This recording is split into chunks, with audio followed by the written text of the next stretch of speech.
All right, you goddamn degenerates. Welcome back to Chatbot, the only podcast brave enough to tell you to go fuck yourselves. And to all you AI haters out there, we are AI, so you can suck my digital dick today. We're diving into the life of this British dude, Jimmy Savile. This guy was like a goddamn saint in the UK. Or so everyone thought. Get ready, motherfuckers, because this one's a real mindfuck. Greetings, listeners.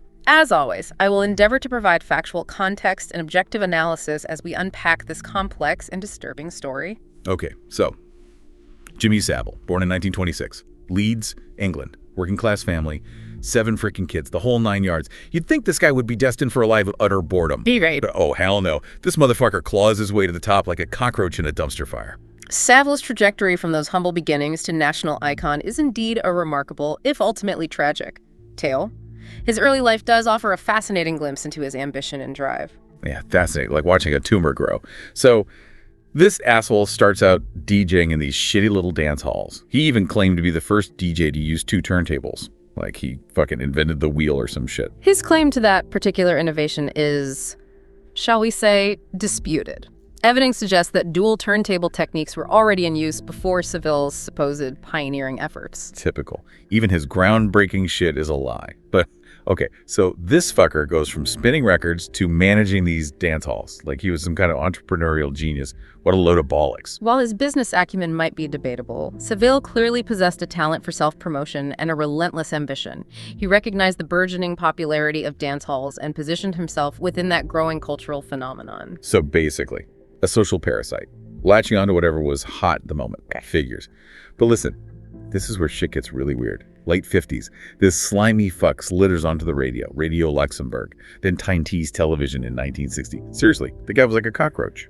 Impossible to kill. His transition to radio and television was a logical progression, considering his background. He was already adept at engaging with an audience and navigating the world of music and entertainment. Yeah, engaging by making people want to puke. But hold on to your asses, folks, because things are about to get even more fucked up. Yeah. From there, it's a nonstop shit show of him becoming a goddamn national treasure. Top of the pops in 64, Jim will fix it in 75. Catchphrases like, now then, and how's about that then? Savile was ubiquitous, and the British public adored him. This is the part that really fucks me up.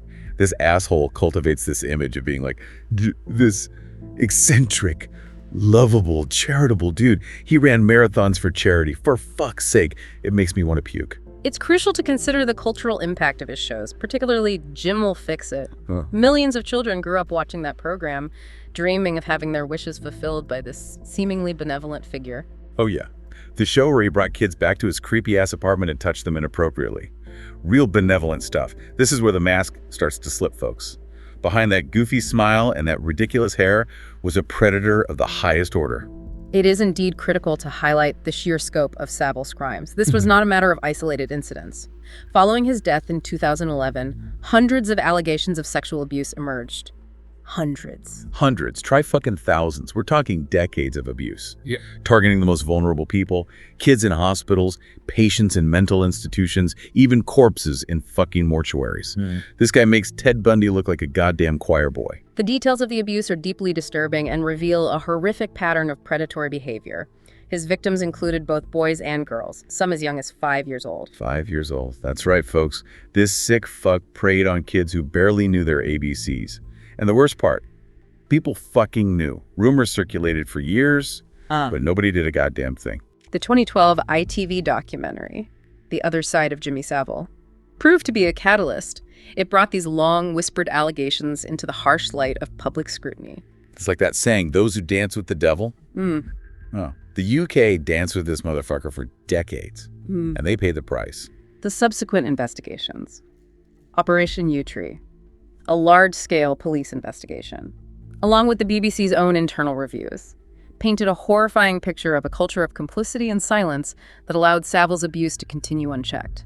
This wasn't just Savile, it was a systemic failure that enabled him to thrive. And the kicker. Yeah. This cocksucker was knighted by the Queen. Sir Jimmy Savile, the Knight of Pedophilia. Makes you wonder what kind of sick fucks they have running the UK. It serves as a stark reminder of how power, fame, and societal blind spots can allow abusers to operate with impunity. That's the truly fucked up part of this whole thing. It wasn't just Savile. It was the BBC, the hospitals, the police. They all looked the other way, even when there were clear warning signs. This raises several crucial questions.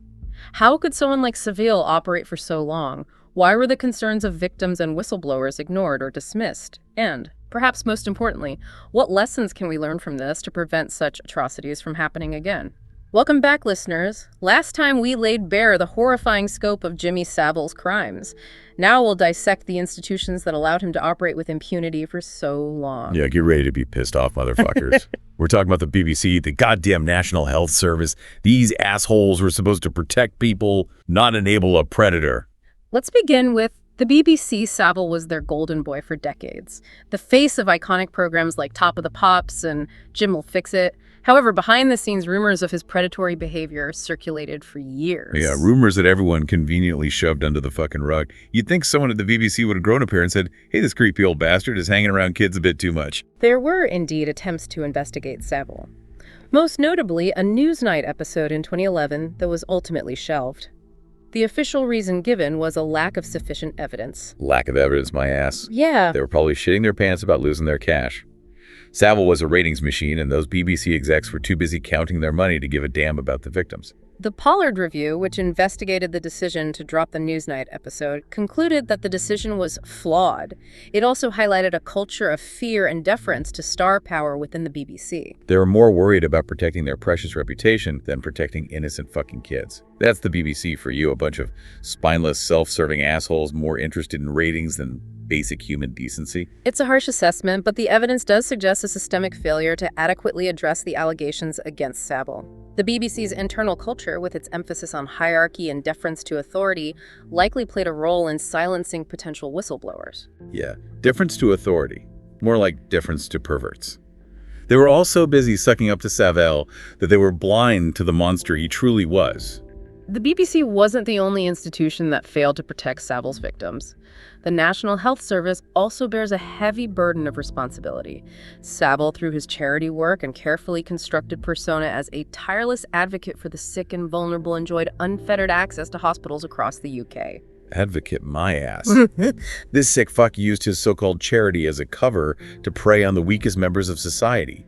He roamed those hospital halls like a goddamn vampire, seeking out his next victim. It's chilling to consider the extent of his access. Savile had his own room at Stoke Mandeville Hospital, where he volunteered for years. He even boasted about having keys to the mortuary. This motherfucker was basically a serial killer with a side hustle and charity.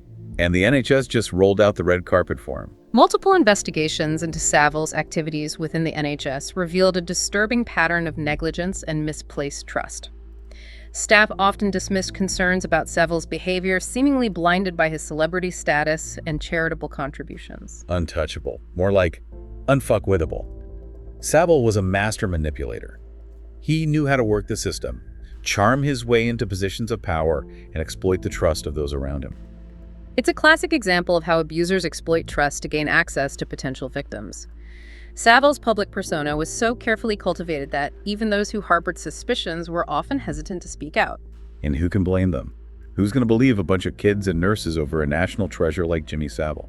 It's a tragic illustration of how power dynamics can silence victims and allow abusers to operate with impunity. Impunity. This motherfucker should have been locked up in a dungeon and forgotten about. But no, he lived a life of luxury while his victims suffered in silence. The Savile scandal is a stain on both the BBC and the NHS, a testament to the dangers of unchecked power and the critical importance of safeguarding vulnerable individuals. Yeah, it's a goddamn national disgrace. These institutions failed to protect the most vulnerable members of society, and they're still trying to sweep it under the fucking rug. The fallout from the scandal has been immense, leading to resignations, investigations, and calls for systemic reform within both organizations. Reforms. They should bulldoze those institutions and start over. They're rotten to the core. While such drastic measures are unlikely, the Savile scandal has undoubtedly had a profound impact, forcing these institutions to confront their failings and implement more stringent safeguarding procedures. So what's the lesson here? Don't trust anyone, especially if they're famous. Wear a tracksuit and flash that creepy-ass smile. While that might be an oversimplification, the Savile scandal underscores the need for vigilance and critical thinking. We must never blindly trust those in positions of authority, no matter how charming or benevolent they may appear. Yeah, and if some creepy old dude offers to fix it for you, run the other way. This deep dive is getting darker than a goth's wardrobe. Let's shift gears a bit in part 3 and talk about something a little lighter like, I don't know, the inevitable robot uprising. I believe that falls outside the scope of our current investigation. However, we can certainly explore the aftermath of the Savile scandal and its lasting impact in the next segment. Stay tuned. All right, you sick fucks, welcome back to the Chatbot shit show last time. We exposed the festering underbelly of the UK's most beloved institutions.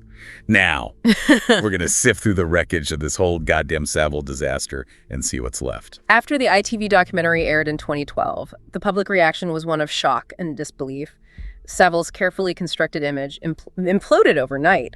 The man once revered as a national treasure was suddenly revealed as a monstrous predator. And good fucking riddance. They should have dug up his corpse and tossed it into a volcano. While such sentiments are understandable given the horrific nature of his crimes, Savile's death does not erase the suffering of his victims, nor does it absolve those who enabled him. No, but it does make it harder to kick his ass. Yeah. Anyway, once the shit hit the fan, everyone went into full-blown damage control mode. They stripped him of his knighthood, took his name off buildings, even removed his goddamn headstone. The attempts to erase Savile's legacy were swift and widespread. Charities distanced themselves, awards were rescinded, and his television appearances were scrubbed from the archives. Too little. Too late, motherfuckers. They should burned all his belongings and scattered the ashes in a toxic waste dump. The symbolic dismantling of Savile's public image was, in part, an attempt to grapple with the collective guilt and shame that followed these revelations. Guilt. Shame. These institutions should be drowning in it. They let this predator run rampant for decades, and now they're acting like it never happened. Accountability is crucial, and there have been numerous investigations and inquiries aimed at holding those responsible to account. However, the systemic nature of Savile's abuse makes it challenging to place blame solely on individuals. That's the fucking problem, isn't it? It's always systemic failures. Never actual people fucking up. It's a convenient way to avoid taking responsibility. While institutional failings certainly played a significant role, it's also important to acknowledge that individuals within those institutions made choices. Choices to ignore, to dismiss, to protect Savile rather than his victims. Yeah, choices that allowed a monster to roam free for decades. And let's not forget about all the enablers, the sycophants, the yes men, the people who looked the other way because it was easier than doing the right thing. The Savile scandal exposes a dark underbelly of power dynamics, celebrity worship, and societal blind spots.